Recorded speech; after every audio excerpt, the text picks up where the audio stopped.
What is up, everybody, and welcome to FLW Videos. In today's episode, we're going to be taking a look at the Master League, taking a look at the top Pokemon, team building strategies, very common teams that you will probably see, and then maybe want to use. Maybe you're one of those players out there who has a Dialga and you're going to want to punish everyone in the Master League, or you are a person who doesn't have it or doesn't want to use it and you want to find the team that's going to be able to take down that Dialga. We're going to be covering all of that in today's episode, so if you do enjoy it, make sure to hit that like button and subscribe. But let's go ahead and jump into this.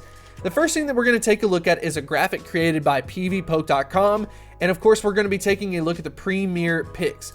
And there's going to be 9 kind of centered here, and I can tell you that a lot of these were very common in the preseason, especially something like this top row. I would imagine that if somebody had access to one of these Pokemon, they were definitely trying to use it and incorporating a team around it. But if you don't have those, that's fine. Hopefully you have at least one of these Pokemon. And what you can kind of think about is using these Pokemon as kind of like a starting base of how you would build your team. You want to have one of the premier options as just kind of like the core component of your team, and then of course build around it. That would at least be my suggestion. We also have the mention of wins versus losses, which is kind of interesting, where wins is going to be in blue and then losses is going to be in pink. So looking for Pokemon that kind of take out some of these other meta Pokemon.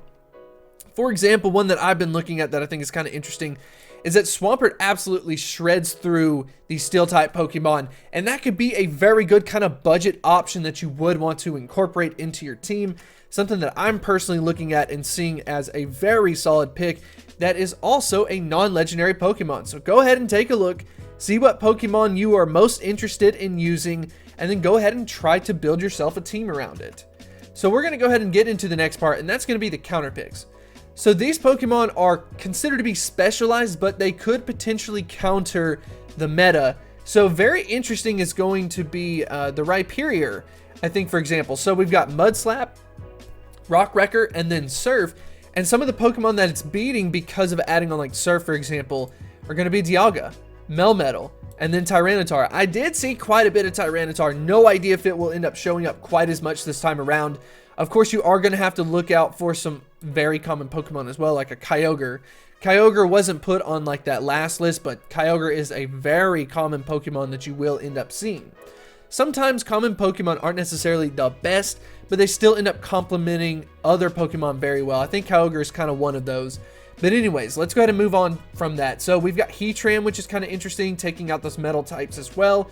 And then even covering Togekiss, which is very interesting. I think that's kind of an option that I would potentially explore if I had one fully powered up. And then finally, we have a Gyarados. So we definitely love having those non-legendary options, considered to be kind of budget if you want to look at it that way. So now we're going to go ahead and move on to the rating rosters.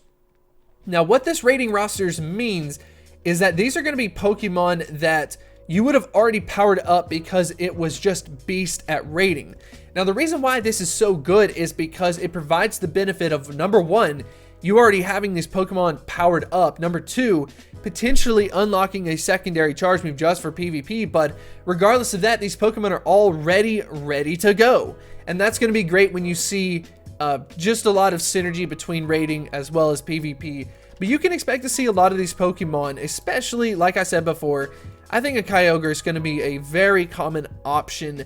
And then especially something like a Metagross, very common as well. And I would not be surprised if you ended up seeing some Machamps, but you are going to have to look out for Togekiss and Charm. So who knows, maybe Machamp is going to be, it's just mixed feelings on that, at least for me. And it also mentioned leaving some on the bench. I mean, it's kind of a joke, but some of these have very high CP. You wouldn't necessarily want to use them. And then you've got a Pokemon like Rayquaza, Salamence. They're just too glassy. So is Rampardo. So is Gengar, and then Blissey, just no damage. I mean, I don't even know why they're mentioning it here, but they are mentioning it here. So we talked a little bit about that. So now let's get into some of the common teams that you are going to potentially see. Now, one that kind of stuck out to me initially was the first team, and that's with a Dragonite, Metagross, and then a Rhyperior.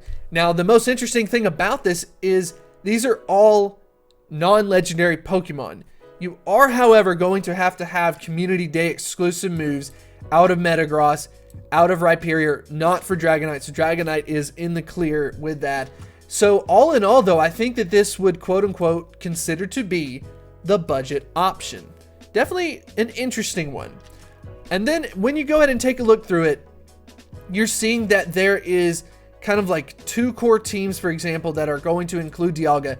That could be very common, and not only very common, but very, very difficult to beat, especially one like this. I mean, oh my gosh, I would not want to end up going up against that team. But other than that, I mean, I just wanted to kind of give you some ideas out of this team. And then secondly, maybe considering a Snorlax, because it's going to like directly counter those Giratinas. You're seeing the Giratina is pretty common throughout this. I mean, it's on 3 out of the 6 teams. But hopefully this kind of gives you a guide as to what exactly you want to do in the Ultra or in the Master League. Ultimately, it really comes down to resources, what you have, and then of course trying to pick through that. If you have an abundance of Pokemon that you just managed to power up to level 40, maybe because of the rating, maybe consider using one of those Pokemon. That way it won't be as heavy of an investment. But anyways, let me know what team you plan to use in the comments section below, and I will see you next time.